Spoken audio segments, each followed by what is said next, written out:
1971 एक नया मुल्क दुनिया के नक्शे पर उभरता है और उस वक्त दुनिया के सबसे ताकतवर लोगों में से एक हेनरी किसिंगर उसे बास्केट केस कहता है। यानी ऐसा मुल्क जो कभी अपने पांव पर खड़ा नहीं हो सकेगा, जो हमेशा दूसरों की मदद का मोहताज रहेगा। उस मुल्क का नाम था बांग्लादेश। और ऑनेस्टली उस वक्त ये बात इतनी गलत भी नहीं लगती थी। जंग ने मुल्क को तबाह कर दिया था, इंफ्रास्ट्रक्चर टूट चुका था, हर तरफ गुर्बत, भूख और बेयकीनी थी। लेकिन फिर कुछ ऐसा हुआ जिसने पूरी कहानी उलट कर रख दी। आज वही बांग्लादेश कई इकोनॉमिक इंडिकेटर्स में पाकिस्तान से आगे नजर आता है। पाकिस्तान से पर कैपिटा इनकम ज्यादा है, एक्सपोर्ट्स ज्यादा हैं और कई सोशल इंडिकेटर्स भी बेहतर हैं। सवाल ये है कि ये सब हुआ कैसे? क्योंकि अगर 1971 में किसी ने कहा होता कि एक दिन बांग्लादेश पाकिस्तान से कई मामलों में आगे निकल जाएगा तो शायद लोग हंस देते। उस वक्त बांग्लादेश के हालात इतने खराब थे कि कई एक्सपर्ट्स उसके मुस्तकबिल से मायूस हो चुके थे। फिर 1974 में एक तबाहकुन कहत आया जिसने लाखों लोगों की जिंदगियां छीन ली। जमीन कम थी, आबादी बहुत ज्यादा और हर साल सैलाब नए जख्म दे जाते थे। ऐसा लगता था ये मुल्क कभी संभल नहीं पाएगा। मगर इसी दौर में बांग्लादेश ने एक ऐसा फैसला किया जो देखने में मामूली लगता था, लेकिन उसने पूरी इकोनॉमी की डायरेक्शन बदल दी। उन्होंने फैसला किया कि वो दुनिया के लिए कपड़े बनाएंगे। ना ऑयल, ना गैस, ना कोई कीमती सामान, सिर्फ कपड़े।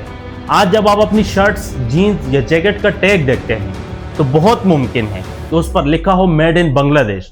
और ये कोई छोटी बात नहीं है। आज बांग्लादेश चाइना के बाद दुनिया का दूसरा सबसे बड़ा रेडीमेड गारमेंट्स एक्सपोर्टर है। लेकिन सिर्फ कपड़े एक्सपोर्ट करने से कोई मुल्क इतनी दूर तक नहीं पहुंचता। असल कहानी इससे भी गहरी है। बांग्लादेश ने लाखों औरतों को वर्कफोर्स का हिस्सा बनाया। गांव और शहरों से औरतें फैक्ट्रीज में आने लगी। पहली दफा घरों में दूसरी इनकम आनी शुरू हुई। और जब एक औरत कमाना स्टार्ट करती है तो सिर्फ उसकी जिंदगी नहीं बदलती, पूरा घर बदल जाता है। बच्चों की तालीम बेहतर होती है, सेहत बेहतर होती है और फैमिली प्लानिंग भी मजबूत होती है। इसी दौर में बांग्लादेश ने आबादी की ग्रोथ को आहिस्ता आहिस्ता कंट्रोल किया। एक वक्त था जब एवरेज फैमिली में 6 से 7 बच्चे होते थे। फिर ये नंबर लगातार कम होता गया और जब रिसोर्सेज को कम लोगों में तकसीम करना पड़े तो हर शख्स तक ज्यादा मौके पहुंचते हैं। ये सब किसी जादू का नतीजा नहीं था। इसके पीछे डेकेड्स की मेहनत, कंसिस्टेंसी और प्लानिंग थी। एक चीज जो बांग्लादेश ने बार बार दिखाई वो थी डायरेक्शन। हालात मुश्किल थे लेकिन मंजिल साफ थी। और फिर एक आइडिया आया जिसने दुनिया की तवज्जो बांग्लादेश की तरफ कर दी। एक आदमी था, मोहम्मद यूनुस। उसने सोचा कि अगर गरीब के पास कोलेटरल नहीं है तो क्या उसे बिजनेस करने का हक भी नहीं है। इसी सोच से ग्रामीण बैंक का मॉडल पैदा हुआ। गरीब लोगों को, खासकर औरतों को, छोटे कर्ज दिए गए। किसी ने बकरी खरीदी, किसी ने सिलाई मशीन ली, किसी ने छोटी दुकान खोल ली। अलग अलग देखो तो ये बहुत छोटे कदम थे, लेकिन जब लाखों लोग ये कदम उठाएं तो वो एक इकोनॉमिक मूवमेंट बन जाता है। अब यहाँ एक सवाल पैदा होता है कि अगर बांग्लादेश ये सब कर सकता है तो पाकिस्तान क्यों नहीं कर सका? ये सवाल जज्बाती भी है और अहम भी। पाकिस्तान के पास ज्यादा रिसोर्सेज थे, ज्यादा इंडस्ट्रीज थी, ज्यादा स्ट्रेटेजिक इंपॉर्टेंस थी और टैलेंट की भी कमी नहीं थी। लेकिन फिर रास्ते मुख्तलिफ हो गए।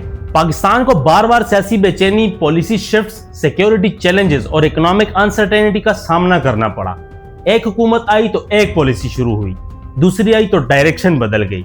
लॉन्ग टर्म प्लानिंग अक्सर शॉर्ट टर्म क्राइसिस के नीचे दबती रही, जबकि बांग्लादेश ने कम से कम इकोनॉमी के मामले में एक चीज पर फोकस रखा, एक्सपोर्ट्स, मैन्युफैक्चरिंग और ग्रोथ। लेकिन अगर हम सिर्फ यहां तक की कहानी सुनाएं तो तस्वीर अधूरी रह जाएगी, क्योंकि हर तरक्की की एक कीमत भी होती है। बांग्लादेश की गारमेंट इंडस्ट्री ने करोड़ों लोगों को रोजगार दिया, लेकिन कई फैक्ट्रीज में काम करने वालों की हालत पर तनकीद भी होती रही। कम तनख्वाह, लंबी शिफ्ट्स और सेफ्टी के मसाइल। और फिर 2013 में राना प्लाजा के नाम की बिल्डिंग गिर गई।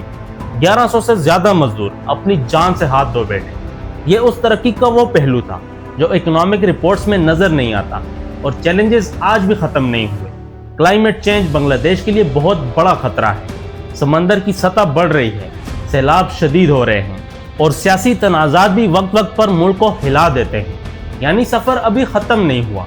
लेकिन इन तमाम मुश्किलात के बावजूद बांग्लादेश की कहानी एक बहुत बड़ी बात सिखाती है। और यह सबक सिर्फ मुल्कों के लिए नहीं, अफराद के लिए भी है। अगर आपकी शुरुआत बुरी थी تو اس کا مطلب یہ نہیں کہ آپ کا انجام بھی برا ہی ہوگا۔ بنگلہ دیش کے پاس نہ آئل تھا، نہ سونا، نہ کوئی غیر معمولی قدرتی خزانہ، ان کے پاس صرف لوگ تھے اور ان لوگوں کو پروڈکٹیو بنانے کی اسٹریٹجی تھی، اور کبھی کبھی اتنا ہی کافی ہوتا ہے۔ اس لیے اگلی بار جب کوئی کہے کہ اب کچھ نہیں ہو سکتا یا حالات بہت خراب ہیں، تو بنگلہ دیش کی کہانی یاد رکھنا، کیونکہ جس ملک کو دنیا نے ناکام قرار دیا تھا اسی نے دنیا کو حیران کر دیا۔ اور شاید اس کہانی کا سب سے اہم سوال یہ نہیں ہے کہ بنگلہ دیش نے کیا کیا، اصلی سوال یہ ہے کہ جب تاریخ نے موقع دیا تو ہم اپنی کہانی میں کیا لکھیں گے۔ اگر آپ کو یہ ویڈیو انفارمیٹیو لگی تو اسے لائک، شیئر اور سبسکرائب ضرور کریں۔ Thanks for watching, see you in the next one.